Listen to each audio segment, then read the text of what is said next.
Welcome back office executives. In this particular video I'll be showing you form fill up tricks.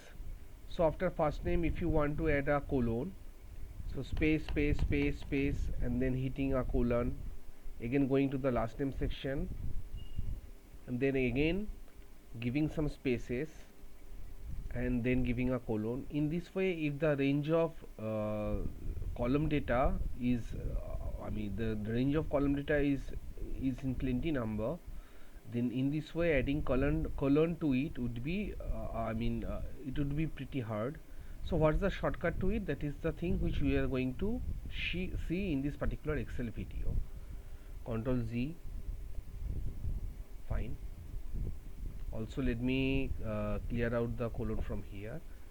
So we'll be selecting the range, the column range. After that we will be hitting right click and then we will be going to the format cell dialog box.